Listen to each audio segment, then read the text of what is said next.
계엄과 내란으로 인해서 도덕적 정치적 자원이 파탄났어요. 국민의힘이라는 대한민국의 보수 정당이 이걸 어떻게 재건해서 어떻게 책임 있는 정치 세력으로 거듭날 건지, 어떻게 국민들한테 새로운 미래를 보여줄 건지가 없어요. 한동훈 후보 토론에 제가 약간 유감스러운 게 CBDC, 스테이블코 이런 걸 가지고 입씨름하듯이 하는 토론 대신에 탄핵의 강을 건너서 여기로 가자라는 걸 얘기를 했어야 되는데, 그런 뼈를 깎는 성찰 같은 게 국민의힘 경선 과정에서 별로 보이지 않는다. 앵그리 승태라고 호칭을 하시도 난 무방해요. 무식계는 나도 모르게 화가 나요. 작년 12선 비상계엄의 정치적 오판을 그걸 언제까지, 그래도 대한민국의 보수의 본산이라고 일컬어지는 국민의힘이 그걸 털어내지 못하고 그냥 계엄과 탄핵이라는 어차피 과거가 돼야 됩니다. 그걸 건너지 못하면 미래를 장담할 수가 없거든요.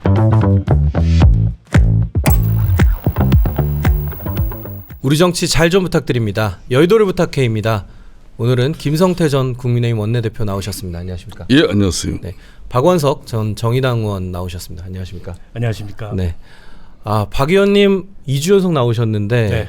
오늘 김성태 대표님 나오신다고 하니까 뭐 성태 형님이라고 굉장히 반가워하셨다고 그러시는데. 제가 평소부터 좋아하고 존경하는 형님이고, 네네. 방송도 또 그동안에 간간히 했었어요. 네. 이렇게 또 얼굴 뵙게 돼서 좋습니다. 오늘 또 우리 박원석 의원님은 내가 참 정의당 의원으로서 그래도 정의당 의원이 늘 이제 보수 진영과 또 이제 각을 세우지만 진보 진영이 각을 세울 때마다 그래도 참 과거에 심상정 대표 이런 분들하고 아주 중요한 소금 역할을 했어요. 그리고 아주 슬기롭고 지혜롭게 이렇게 늘 대처를 해주시고, 그래서 난 개인적으로 아주 좋아하는 동생이에요. 네, 이런 훈훈한 분위기가 오늘 어디까지 가는지 한번 보겠습니다. 근데 딱 여기까지일 거예요. 네. 오늘 이 넥타이 색깔도 양당 쪽으로 딱 메고 나오시고 오늘.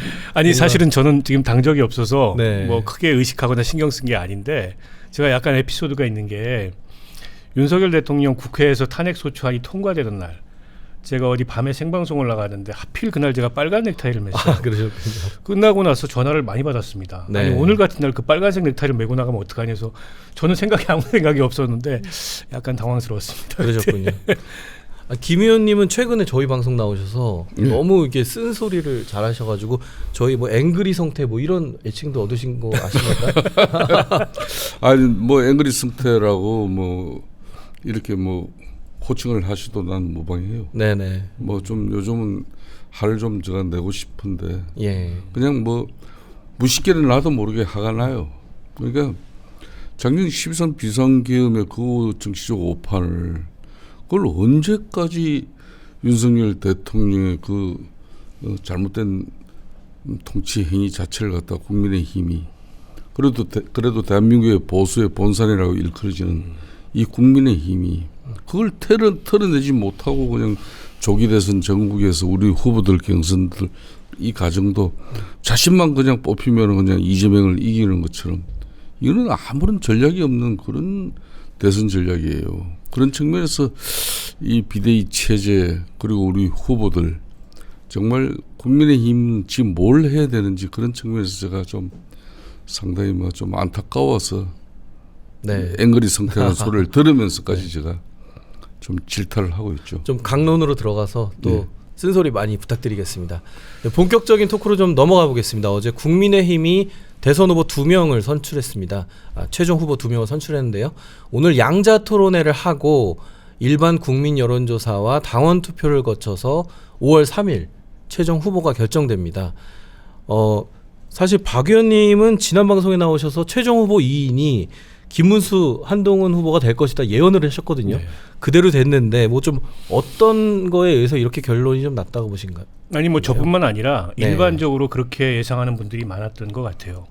그러니까 아무래도 이제 탄핵 찬반 이런 구도로 경선이 진행이 됐는데, 이제 탄핵에 찬성하는 후보, 반대하는 후보 2명씩 결선에 갔지 않습니까? 근데 이제 2인으로 좁힐 때는 표가 집중될 가능성이 높다. 분산을 막기 위해서. 특히 이제 국민의힘 당원들 중에 한 65% 정도가 이제 탄핵에 반대했던 그런 여론층이라고 하는데, 그게 아주 황금 분할되면 김문수, 홍준표 이 결선 가능성도 있었는데, 네. 선거라는 게 그렇게 되기가 어려워요. 이제 그런데다가 외부에 있는 한덕수 후보하고의 단일화 변수가 생겼지 않습니까? 거기에 김문수 후보는 처음부터 굉장히 열린 그런 입장이었고, 이제 홍준표 후보께서는 중간에 입장이 바뀌었어요. 처음에는 굉장히 부정적이었다가 나중에 이제 수용하는 입장으로 바뀌었는데 그런 차이들이 국민의힘 당원이나 지지층의 이 선택에 영향을 미치지 않았을까 싶고요. 한동훈 후보야 이제 워낙 이제 탄핵 그 찬성 쪽에 집중적인 표를 받았을 가능성이 높아서 한동훈 후보의 결선 가능성을 예측하는 건 어렵지 않은데 이제 김문수 후보냐 홍준표 후보냐 여기서 제가 보기엔 다른 어떤 것보다도 한덕수 후보와의 단일화에 대한 태도 이게 결국에는 이제 승패를 가른 변수가 아닌가 싶습니다. 김 의원님은 어떠세요? 이렇게 반탄 지지자들이 홍준표 후보에서 김문수 후보 쪽으로 결집이 됐단 말이죠.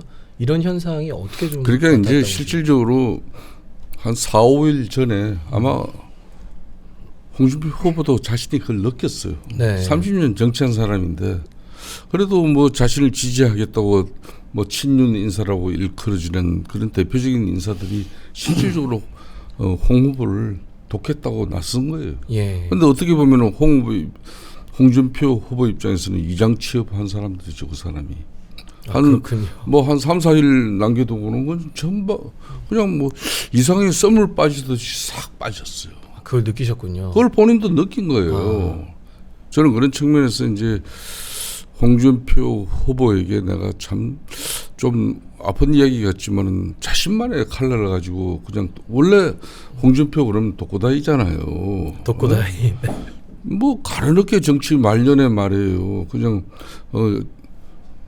흔히 말하는 윤석열 지금 포켓 정당의 이미지도 벗지 못하고 있는 이 형국에서 윤석열 대통령의 측근 세력들로부터 도움을 받아가지고 당 후보가 돼서 후보가 되고 나면 제일 먼저 달라질 사람이 저는 홍준표 후보라고 믿고 있었는데 그 뭐 달라질 기회도 맞지 못하고 그냥 본인이 그냥 그 쉽게 말하면 좀 믿었던 그런 윤석열 측근의 핵심 세력들에 의해 가지고 뭐 결론은 그 분위기가 확 달라진 것이죠. 뭐 저는 뭐 정말 정치적으로는 안타깝게 생각해요. 이제 찬탄 쪽의 지지를 얻고 좀 후보 최종 2인의 후보가 된 한동훈 후보 얘기도 좀 해보겠습니다. 보면은 그 토론회 때 그 상대 후보의 어떤 정책적인 미비 이런 것들을 지적하는 모습들이 뭐 좀 합리성을 띠는 모습으로 평가됐다 이런 평가도 있고 또 어느 쪽에서는 너무 좀 깐족된 거 아니냐 뭐 이런 평가도 있거든요. 박 의원님은 좀 어떻게 보셨습니까? 그러니까 여론조사에서 확실히 상승세를 타고 있는 건 맞는 것 같아요. 네, 한동훈 이게 후보가. 이제 국민의힘 지지층들 같은 경우에도 일종의 이제 전략적 선택에 대한 판단이 작용하는 거죠. 결국 이 계엄과 탄핵의 강을 건너야 본선에서 우리가 뭐 해볼 만한 선거가 된다. 그럼 누구냐? 이걸 의식하는 여론이 좀 늘어나고 있는 것 같아요. 그러다 보니까는 확실히 이제 민심, 여론조사에서는 한동훈 후보 쪽으로 쏠리는 현상이 나타나는 것 같은데 이제 문제는 당심이죠. 여전히 탄핵에 반대했던 당원들의 수가 많고 그 당원들의 지지를 김문수 후보가 받고 있다 보니까는 이게 최종 결선에서 어떻게 나타날지 이건 정말 뚜껑 열어봐야 알 것 같고요. 그 TV 토론 관련해서 한동훈 후보의 토론 태도에 대한 여러 가지 평가들이 있습니다. 그렇죠. 특히 홍준표 후보하고 두 차례 마수 토론을 가졌는데 서로 굉장히 거칠었거든요. 네.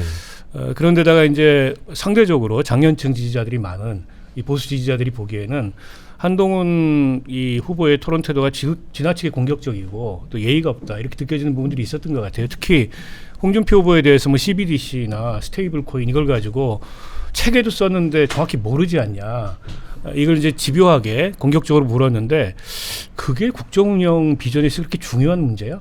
이런 의문점은 남더라고요. 물론 어쨌든 이 뭐 AI라든지 또 가상화폐라든지 이후에 이제 대한민국 경제 산업에 미친 영향이 크기 때문에 그걸 비전으로 제시하는 후보가 정확하게 아는 거 중요합니다. 근데 이게 이제 퀴즈가 아니잖아요. 얼마나 많은 지식을 갖고 있느냐가 정치 리더한테 요구되는 가장 결정적인 요소는 아니잖아요. 뭐 장학 퀴즈 하지 마라 뭐 이렇게. 근데 그걸 자꾸 이렇게 뭐 하시더라고요. 당신 모르면서 책에 쓴 거 아니야라는 식의 검증 태도가 지나치게 검사스러웠다. 그리고 김문수 후보 같은 경우에 전과가 민주화운동하면서 생긴 전과가 많은데 이재명 후보보다 전과가 많지 않느냐라는 식으로 따진 것도 물론 그걸 사과했더라고요. 네. 어디 방송에 나와서. 그것도 제가 보기엔 너무 검사스러웠던 거 아니냐. 그래서 오늘도 지금 토론이 있거든요. 밤에. 그렇습니다. 이번 토론에서 한동훈 후보 쪽도 그런 걸 좀 의식하지 않을까 이렇게 예상합니다. 김 의원님은 한동훈 후보의 전략 어떤 토론에 나서는 이런 평가들 어떻게 보십니까? 지금 한동훈 후보 입장에서는 이제 우리 보수 우파 진영에서는 분명히 자신이 그 자유롭지 못한 그 한계가 있어요. 그렇지만 이제 중도 무당층으로 이렇게 우리가 이제 좀 우리 당 지지를 넘어서 이렇게 예행을 확장시키는 그런 측면에서는 이제 자신의 명분이 있죠. 그럼 그 명분을 잘 살려나가면 되는데 당내 이제 쉽게 말하면 보수 진영의 지층들이 특히 선택하는 이 경선에서 불필요한 그런 어떤 자신의 스타일을 이렇게 여과 없이 보여준 것은 좀 앞으로 이제 정치를 이제 계속 해 나가는 그런 이제 신인이나 마찬가지나 그런 측면에서는 앞으로 그런 부분은 좀 고쳐 나가는 게 좋죠. 특히 이제 바로 상대가 정치적으로 뭐 사안 별로 공격을 하더라도 그걸 반박해서 바로 잡을 내용이 있고 네. 때로는 저런 정도의 뭐 공격이나 주장은 본인이 그냥 반박을 하지 말고 수용을 하면서 그 수용이란 거는 때로는 그 내용을 무시할 수도 있는 전략이 되는 거거든요. 근데 하나하나 사사건건 그걸 반박해서 또 자신이 그걸 뭐 그때 토론 당시나 정치적 이익을 또 추구할 수 있는 그런 상황이면 모르지만은 굳이 그래도 그렇지 않아도 될 부분인데 자기는 정치 신인이고 네. 또 갑작스럽게 등단한 좀 미래지향적인 뭐 그런 정치인 상을 만들어야 되잖아요. 그렇지만 정치 대선배들 우리 당의 오랜 그래도 보수 영역 내에서 그래도 정말 찬밥도 뭐 가리지 않고 많은 고생을 하면서 먹었던 사람들에 대한 예의야 도리도 아니죠. 그런 부분은 좀 앞으로 고쳐 나가면서 이제 다만 앞으로 이제 우리 보수 우파 진영의 지지를 결집시키는데 부분에 있어도 본인이 지금까지 인식과는 좀 다른 그런 토론이라든지 또 어떤 의구사 합법 뭐 이런 부분에 대해서는 좀 정치적으로 주변에서 좀 많은 좀 조언을 해줘야 될 부분이 있죠. 그렇지만은 이분은 그래도 뭐 우리 보수 진영에서도 윤석열 전 대통령의 13 비상계엄에 대한 그 정치적 오판에 대해서 그 오판을 우리가 한없이 국민의힘 진영 전체가 그냥 일사불란하게 윤석열 대통령을 옹호하고 동조하는 그런 분위기로 가면은 두고두고 국민들로부터 특히 중도층으로부터 우리는 극우 정당의 이미지를 벗어나지 못할 수도 있는데 그런 측면에서는 자신의 소신 있는 그런 정치적 뭐 행동들이 또 처신들이 그래도 보수 진영도 저런 또 내 몸부림 속에서도 다시 국민들의 신뢰와 기대를 얻어 나갈 수 있다는 그런 희망에 이제 또 메시지를 전달할 수 있는 그 강점을 본인은 가지고 있어요.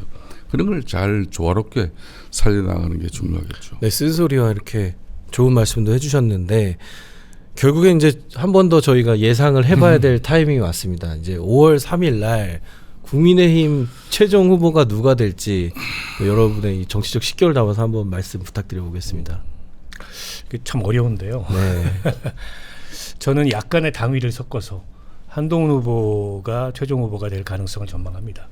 그러니까 지금 확실히 기세를 타고 있는 건 맞고요. 그리고 민심에 있어서 앞서 있는 게 맞는데 대선이라는 거는 민심이 당심을 견인하는 선거입니다. 전당대회 같은 선거는 오히려 반대죠. 그런데 저는 이 국민의힘의 당원 지지층도 결국에는 본선 경쟁력, 본선에 있어서 확장성 이걸 고려하지 않을 수 없을 거예요. 그러니까 계엄과 탄핵이라는 어차피 과거가 돼야 됩니다. 근데 그걸 건너지 못하면 그 이제 미래를 장담할 수가 없거든요.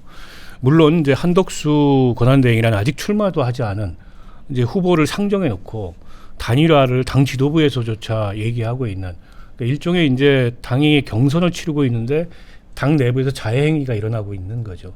그런 면에서 국민의힘이라는 정당이 지금 정상적이라고 보기 어려운데 근데 그런 상황을 바로잡기 위해서라도 한동훈 후보가 되는 게 그나마 국민의힘이 좀 나아질 수 있는 달라질 수 있는 이제 그런 결과가 아닌가. 그리고 지금 확실히 기세를 타고 있는 건 맞기 때문에 한동훈 후보의 가능성을 조금은 좀 높게 전망합니다. 박 의원님은 한동훈 후보 쪽에 손을 들었는데 뭐 저도 한동훈 후보가 결선 진출까지는 올라갈 것이다. 왜?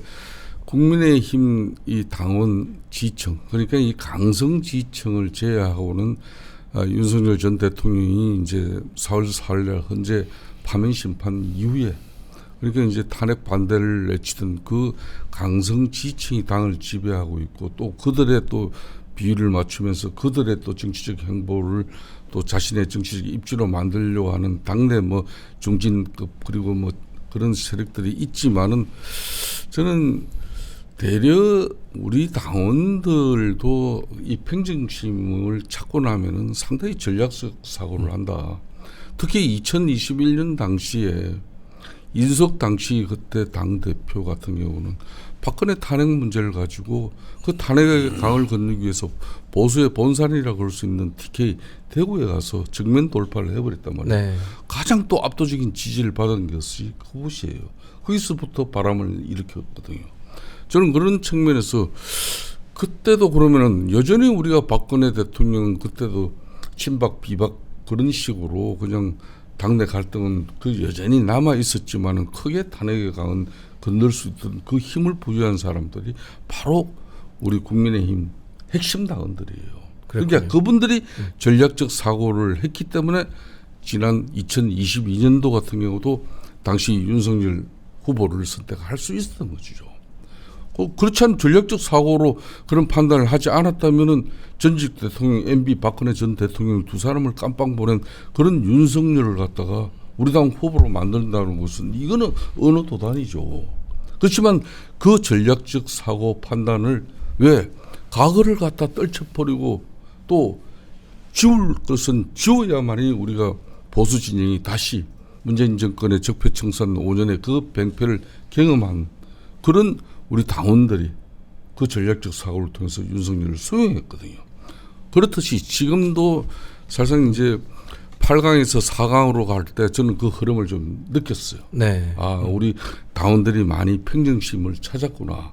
이분들의 전략적 사고가 이제 조금씩 확산되면은 그래서 나는 나경원보다는 사실상 안철수 후보가 올라올 것이다. 그 판단은 된 거죠. 여기서도 이제 참 우리 당원들이 또 국민들의 생각이랑 엇비슷해요. 그러니까 윤석열 대통령을 또다시 8년 만에 또 우리가 배출한 대통령을 또 탄핵당하는 그 꼴을 어떻게 보자. 그런 측면에서 탄핵은 반대를 했지만은 그 반대의 목소리도 탄핵 반대의 명확한 정치적 입장을 가지고 있었던 김문수 후보에 대한 일정 부분 지지도 유지한 가운데 그래도 12.3 그때 당시에 당대표직을 유지하면서 이건 처음부터 내란이고 이 대통령 이건 잘못한 판단이다. 국민들과 함께 이걸 막아내겠다.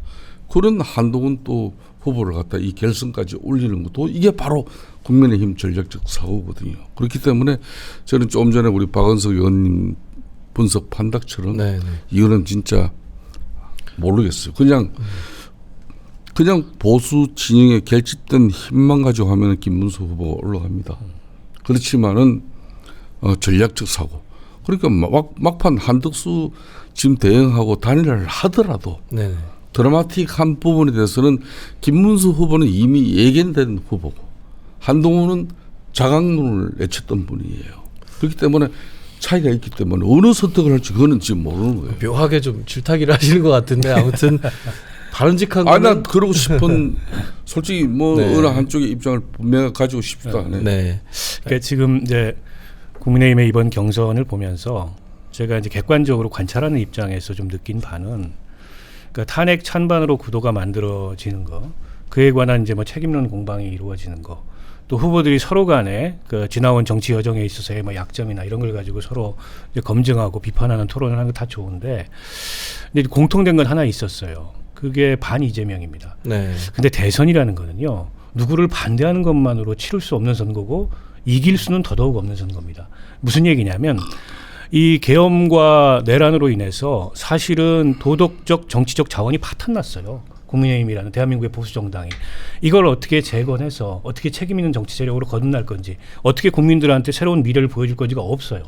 저는 후보들이 토론하는 과정에서 그게 전혀 없었다고 보고, 이제 한동훈 후보 그 토론에 제가 약간 유감스러운 게 CBDC 스테이블코 이런 걸 가지고 입씨름하듯이 하는 토론 대신에 이 탄핵의 강을 건너서 여기로 가자라는 걸 얘기를 했어야 되는데 그런 면에서 보기엔 제가 아직도 그런 뼈를 깎는 성찰 같은 게 국민의힘 경선 과정에서 별로 보이지 않는다. 그냥 서로를 이기려만 하고 이른바 이제 이재명 그 민주당 후보에 대한 그 이 적개심 이런 것만 보이는 선거였는데 남은 오늘 밤의 토론과 남은 경쟁 과정에서라도 그런 걸 보여야 앞서 이제 그 우리 김성태 대표님 말씀하셨듯이 지금 보수 유권자들이 정신이 있겠습니까? 이런 상황에서. 근데 이분들이 조금 기대나 희망을 걸 만한 이제 그런 경선이 되지 않을까 싶어요. 지금까지는 당 지도부의 책임이 전 제일 크다고 생각하는데 경선을 망치고 있다고 봅니다.